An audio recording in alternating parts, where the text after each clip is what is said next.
Existe desde hace tiempo un debate muy intenso sobre los efectos que provoca un incremento del salario mínimo. La justificación principal que dan quienes defienden esta medida es que es necesaria para evitar salarios de miseria, pero algunos economistas señalan que incrementar el salario mínimo destruye algunos puestos de trabajo, especialmente los de bajos salarios como los que tienen muchos jóvenes. Algunos pretenden hacer creer que existe un dilema entre lo justo, que sería subir el salario mínimo, y lo eficiente en términos económicos, que sería no hacerlo. Pero esto en absoluto es así.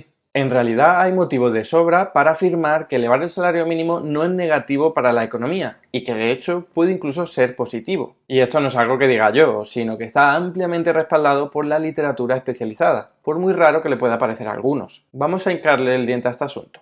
Como es bien sabido, con esta política de salario mínimo se prohíbe a los empleadores que paguen a sus trabajadores por debajo del salario mínimo decretado. Al menos eso es lo que establece la ley, y otra cosa es lo que ocurra en la realidad, porque muchos empleadores se las ingenian para saltarse esa prohibición, ya sea evitando hacer contratos y pagando en negro, pagando menos horas de las que se trabaja o a través de cualquier otra artimaña. Recordemos que en España se realizan 6 millones de horas extraordinarias a la semana, de las cuales el 46%, casi la mitad, no se pagan. Lo que se persigue con el salario mínimo es que ningún trabajador gane menos de lo que se considera indispensable para cubrir las necesidades básicas, pero evidentemente esta medida tiene más efectos en la economía. Uno de los más evidentes y conocidos es que incrementa el coste a los empleadores que contrataban por debajo del nuevo salario mínimo. Por ejemplo, si antes pagaban 900 euros al mes y el nuevo salario mínimo es de 1000, los empleadores tendrán que pagar 100 euros más por cada trabajador. El enfoque económico dominante en la academia desde los años 70 del siglo pasado, que se denomina síntesis neoclásica, establece que ese incremento en el coste de contratación pone en riesgo el negocio de algunos empresarios, por lo que no les queda más remedio que reaccionar despidiendo a algunos trabajadores para reducir costes y evitar el cierre. A esta conclusión llegan porque dan por supuesto que en la economía hay competencia perfecta. Es decir, que todos los empresarios compiten entre sí con un estrecho margen, lo que les obliga a pagar prácticamente los mismos salarios, lo que les obliga a poner prácticamente los mismos precios y lo que les obliga a tener un margen de beneficios empresariales muy ajustado. En ese hipotético escenario, cualquier incremento del coste de contratar puede arruinar el negocio. Y para evitar que eso suceda, pues despiden a algún trabajador, con lo que se ahorran un dinero y así evitan el cierre. En definitiva, el incremento del salario mínimo provocaría que algunos trabajadores vieran aumentar su salario a costa de que otros trabajadores vieran perder su puesto de trabajo. De ahí concluyen que incrementar el salario mínimo destruye algunos empleos, los peor pagados. Esta visión fue respaldada por un famoso estudio realizado en Estados Unidos por la Comisión de Estudios del Salario Mínimo que se creó en 1977 y cuyo informe se publicó en 1981. Las conclusiones de dicho estudio fueron las siguientes. El incremento del salario mínimo en un 10% reduce ligeramente el empleo, como mucho un 1,5%, en los jóvenes de 16 a 19 años. Lo reduce algo menos en los jóvenes de 20 a 24 años y no provoca ningún efecto claro en el resto de la población. Este estudio se hizo tan famoso que la mayoría de los economistas de la época, que compartían la visión neoclásica, lo tomaron por una verdad irrefutable. De hecho, hoy día, más de 40 años más tarde, vemos a muchos economistas que no se han actualizado y siguen repitiendo aquellas conclusiones como si fueran la verdad absoluta. Es lo que tiene vivir en el pasado. Pero la verdad es que muy pronto empezaron a aparecer muchos críticos. Los primeros en hacerse notar fueron los neokeynesianos, que eran economistas que compartían la visión de la síntesis neoclásica, pero que le ponían algunos peros. El pero más importante es que veían claro que el mercado de competencia perfecta no existe en la realidad, solo en las mentes de algunos economistas. Esto conlleva a que los empresarios no estén tan apurados en sus negocios, sino que cuentan con cierto margen para poder subir los salarios sin tener que ver en riesgo su actividad y sin tener que despedir. Por ejemplo, podrían simplemente ganar algo menos de beneficio, o podrían reaccionar incrementando un poco el precio de sus productos, o podrían reducir el salario de los trabajadores que más cobran, o podrían reducir costes diferentes del salario, etcétera, etcétera. Entonces hay que tener en cuenta que los empleadores no contratan por amor al arte, sino porque necesitan trabajadores para llevar adelante su actividad. Por eso despedir a alguien a quien necesitan para hacer negocio será la última opción que elegirán. Esta perspectiva quedó perfectamente respaldada empíricamente con el famoso estudio de 1994 de David Carr y Alan Krueger, que utilizaron una nueva metodología. Básicamente se alejaron de los modelos teóricos neoclásicos que se utilizaban en aquella época y realizaron un estudio de campo. Entrevistaron a muchos empresarios de restaurantes de comida rápida que destacan por sus bajos salarios en un estado de Estados Unidos que había incrementado el salario mínimo y en otro que no lo había hecho. Sus conclusiones fueron las siguientes. No hay evidencia de que el aumento en el salario mínimo redujese el empleo en los restaurantes de comida rápida. Estos dos economistas realizaron muchos más estudios de campo en otras regiones y en otros sectores económicos y en todos llegaron a la misma conclusión.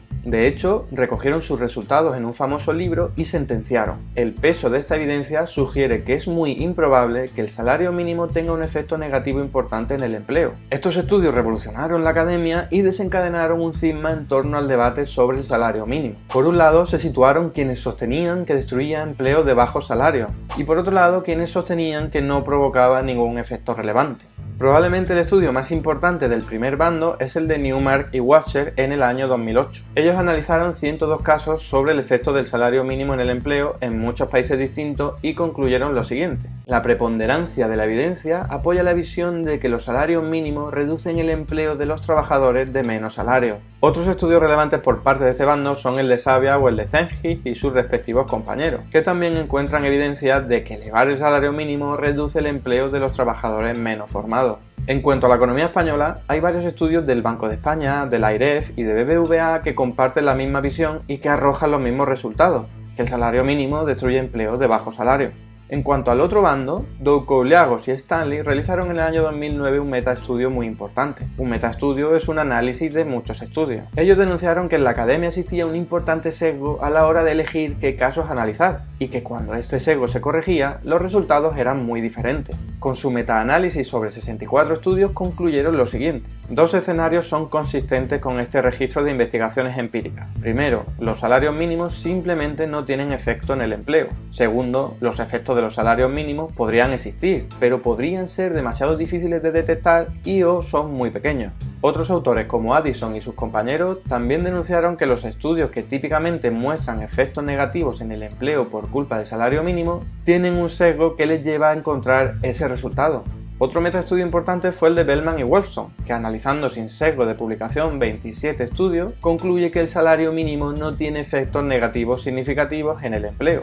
Otros dos metaestudios realizados en el Reino Unido concluyen lo mismo, que no encuentran efectos adversos significativos en el empleo. Más allá de estos metaestudios, muchos otros análisis llegan a la misma conclusión. Por ejemplo, Diouf y sus compañeros señalaron que quienes encuentran un efecto negativo en el empleo es porque están cometiendo un sesgo en el análisis. Los sectores económicos en los que más sube el salario mínimo debido a esta medida son también los más precarios e inestables, los que más empleo destruyen, pero eso independientemente de las políticas de salario mínimo. Cuando uno corrige ese sesgo, los resultados muestran que el salario mínimo tiene fuertes efectos de mejora salarial y ningún efecto en el empleo. A la misma conclusión llegan Addison y sus compañeros. Nuestra evidencia no sugiere que los salarios mínimos reduzcan el empleo una vez que se incorporan los controles de las tendencias en el empleo sectorial. Otros estudios importantes en los que no se encuentra ningún efecto significativo del salario mínimo en el empleo son el de Alegreto y Hirsch y sus respectivos compañeros.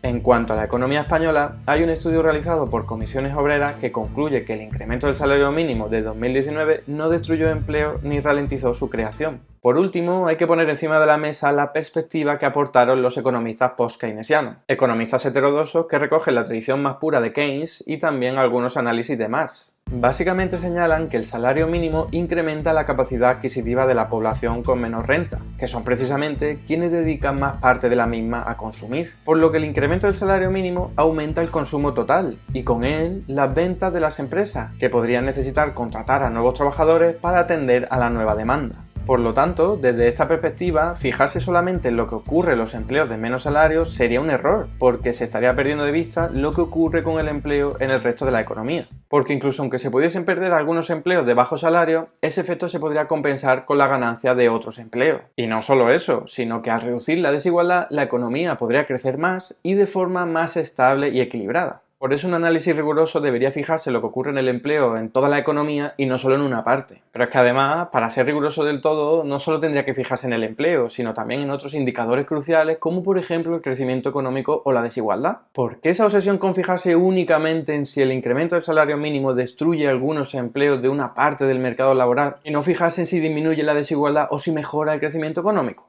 O sea, al fin y al cabo esta medida se aprueba para que nadie cobre un salario indecente, no para crear más empleo. Parece claramente una cuestión ideológica. Algunos se centran en ese tema de la creación o destrucción de puestos de trabajo e ignoran la desigualdad porque de lo que están preocupados es de algunos beneficios empresariales y no de la justicia social. Afortunadamente, en los últimos años vemos mucho más análisis que abandonan esa visión sesgada y que utilizan una mucho más general. Por ejemplo, un estudio reciente concluye que la introducción del salario mínimo en Alemania estimuló el consumo de los trabajadores de menos salario y que eso impulsó el crecimiento económico sin elevar significativamente los precios. Otro estudio, también alemán, concluye que la introducción del salario mínimo no destruyó empleo y que sirvió para que los trabajadores de menos salario pasaran a ser contratados por empresas que pagan más salario. Otro estudio realizado en Estados Unidos señala que el incremento del salario mínimo aumenta tanto los ingresos de la familia como su gasto. Otros dos importantes estudios concluyen que el salario mínimo reduce la desigualdad en la parte inferior de la distribución salarial.